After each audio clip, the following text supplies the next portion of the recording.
अस्सलाम वालेकुम जी, this is Amina Malik और आज की वीडियो में मैं बात करूंगी कुछ ऐसे माइंडसेट्स की जो कि हमें किसी भी तरह से सर्व नहीं करते। और ये माइंडसेट्स हमें ऐसे गुट्टी की तरह हमारे साथ चले आते हैं, जहेज़ की तरह हमें मिल जाते हैं। तो हमें इनको डिवोर्स करने की ज़रूरत है, इनसे छुटकारा पाने की ज़रूरत है। वी नो कि माइंडसेट एक ऐसी चीज़ है, अगर आपके पास एक हेल्दी माइंडसेट नहीं है, पॉजिटिव माइंडसेट नहीं है, तो इससे बड़ी कोई डिसेबिलिटी नहीं है, इससे बड़ी कोई बीमारी नहीं है। आप अमीर, आप कामयाब, आप खूबसूरत, आप सब कुछ होने के बावजूद अगर आपके पास हेल्थी माइंडसेट नहीं है तो यू हैव नथिंग। और अगर आपके पास इनमें से कुछ चीज़ें नहीं भी हैं लेकिन आपके पास एक अच्छा माइंडसेट है तो यू हैव एवरीथिंग, और इंशाल्लाह you will reach what you actually want to reach, where you actually want to reach. So number one, हमारे देसी कल्चर में जो एक चीज़ बहुत ज़्यादा स्ट्रांगली पाई जाती है, स्पेशली मिडिल क्लास जो फैमिलीज़ हैं उनमें, कि हम लोग अपनी हेल्थ पे पैसा खर्च नहीं करते हैं। और जब हम अपनी हेल्थ पे पैसा खर्च नहीं करते हैं, होने के बावजूद, ना होना एक और चीज़ है, लेकिन होने के बावजूद अगर हम उस पैसे को संभाल के रखते हैं तो हम उसको संभाल रहे हैं उस टाइम के लिए जब हम बीमार होंगे, और फिर हम डॉक्टर्स पे और प्रेस्क्रिप्शंस के लिए और महंगी महंगी दवाइयाँ और कड़वी कड़वी दवाइयाँ खाने के लिए हम वो पैसा जो है वो सेव कर रहे होते हैं। तो अपने हेल्थ को, अपनी इमोशनल हेल्थ को, अपनी फिजिकल हेल्थ को प्रायोरिटी बनाएं। हम इसकी मिसाल कुछ इस तरह से ले सकते हैं कि जब हम लोगों को, हमें से अक्सर लोग डॉक्टर, डेंटिस्ट का पास तब जाते हैं जब हमें पहले से आरसीटी के करीब, यानी रूट कैनाल ट्रीटमेंट हमें करवाने के करीब हमारा दांत जा चुका होता है। हम उसको हल्की फुल्की सफाई और ड्रिलिंग और फिलिंग से पहले या उस टाइम तक हम नहीं जाते हैं, हम लास्ट स्टेज पे जाते हैं, या फिर ये कि हमें फिर टूथ एक्सट्रैक्शन करवानी पड़ती है। और उसके लिए ना सिर्फ ये कि हमें ज़्यादा पैसे लगाने पड़ते हैं, हमें ज़्यादा टाइम भी देना पड़ता है, हमारी ज़्यादा एनर्जी लग रही होती है और हमें ज़्यादा पेन से भी गुजरना पड़ता है, उसके साथ साथ हमें दवाइयाँ भी खानी पड़ती हैं। इसी तरह से अगर हम इमोशनल हेल्थ को लें तो हम लोग साइकोलॉजिस्ट, साइकेट्रिस्ट या किसी लाइफ कोच से कंसल्ट करना, हम समझते हैं कि ये पैसे का ज़्यादा है और ये बस ऐसे की बातें हैं और उन चीज़ों से क्या फ़र्क पड़ता है। But we really don't know कि इसका हमारे ऊपर क्या इम्पैक्ट होने वाला है। And we see it now कि हमारी सोसाइटी में एंग्जाइटी, डिप्रेशन और बढ़ता हुआ स्ट्रेस,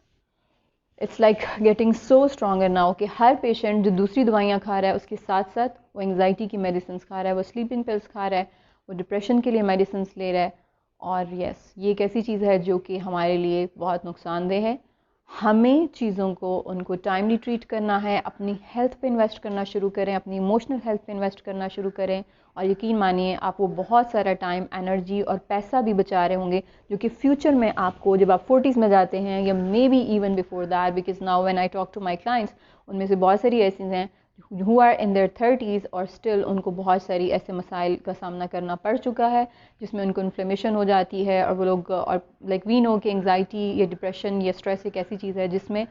आपको फिजिकली, आपको चीज़ों को फील कर रहे होते हैं, आप बीमारियों की सिम्टम्स फील कर रहे होते हैं, but when you go to the doctor तो वो आपको कहेंगे कि आपका ऐसा कोई मसला नहीं, आपके टेस्ट सारे पॉजिटिव आ रहे हैं। So what's the problem there? The problem is anxiety, problem is depression, problem is stress. So invest on your health, right. Number 2 जो हम लोग करते हैं, होता ये है कि हम में से we are so obsessed with showing things perfectly fine. Like हमें होता है कि कोई भी मसला है ना, बस उसके ऊपर पर्दा डाल दो, ठीक है, उसको ट्रीट नहीं करो, चाहे वो हमारे घरों के मसाइल हों, अनटिल अनलेस चीज़ जो है वो कोई बहुत बड़ी हो जाती है।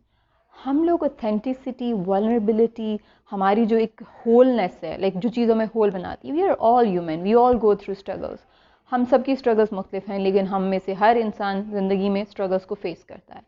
इसी तरह से हमारे घर के कुछ मसाइल होते हैं, कुछ रिलेशनशिप्स के मसाइल होते हैं, कुछ हेल्थ के मसाइल होते हैं, कुछ हमारे फाइनेंशियल मसाइल होते हैं, डिफरेंट डिफरेंट होते हैं, हर इंसान के मुख्तलिफ हैं। लेकिन हमें दूसरों के सामने अपनी लाइफ को परफेक्टली पेंट करना होता है। देखिए, देयर इज़ अ डिफरेंस ये है कि एक चीज़ तो ये है कि आप हर वक्त रोने रोते रहें अपने मसाइल के, कि मेरे पैसे नहीं हैं, हस्बैंड ऐसे हैं, बच्चे ऐसे हैं, कुछ भी अच्छा नहीं है, everything is just going down. और एक चीज़ ये है कि आपको मसाइल हैं, ये नहीं कि आप हर इंसान के अपने मसाइल का तज़किरा करें, लेकिन आपके कोई ऐसा दोस्त, कोई ऐसा family member, it could be a counsellor, it could be a coach, कोई ऐसा आपकी फैमिली में, एक फैमिली से बाहर इंसान जिसके सामने आप अपनी दुख दर्द बयान कर सकें, आप सिर्फ अपना दिल हल्का करने के लिए कोई बात कर सकें, आप मशवरा मांग सकें, आप कुछ तरह की बात कर सकें, किसी भी तरह की हिचकिचाहट, डर और जजमेंट के खौफ के बगैर। तो ये चीज़ जो है, ये हमें ना सिर्फ ये कि डीपर लेवल पे दूसरों के साथ कनेक्ट करने से रोकती है, बल्कि इनऑथेंटिक ज़िंदगी गुजार रहे होते हैं, जिसमें हमें लोगों को सब कुछ परफेक्ट शो करना है, परफेक्ट हस्बैंड, परफेक्ट बच्चे, परफेक्ट घर, एवरीथिंग इज़ परफेक्ट, और वो चीज़ हमारे अंदर से like how much it takes out of us, हमें उसका अंदाज़ा नहीं होता कि उसकी कॉस्ट कितनी ज़्यादा है।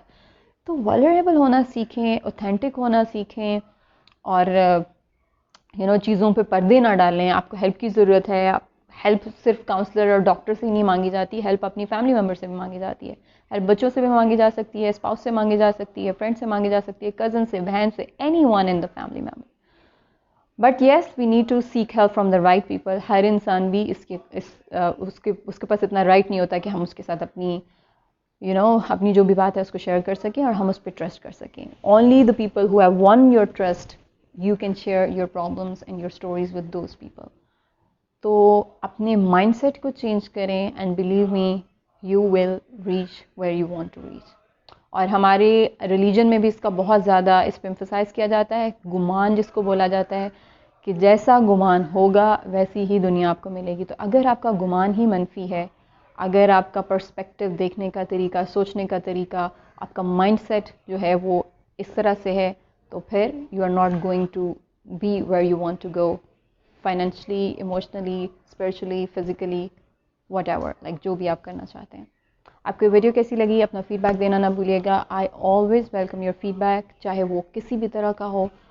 और मुझे बहुत अच्छा लगता है जब आप लोग अपना टाइम निकाल के कमेंट करते हैं। अपना बहुत ख्याल रखिएगा, एंड आई होप अगर आपका ये माइंडसेट है नंबर 1 कि आप अपनी हेल्थ के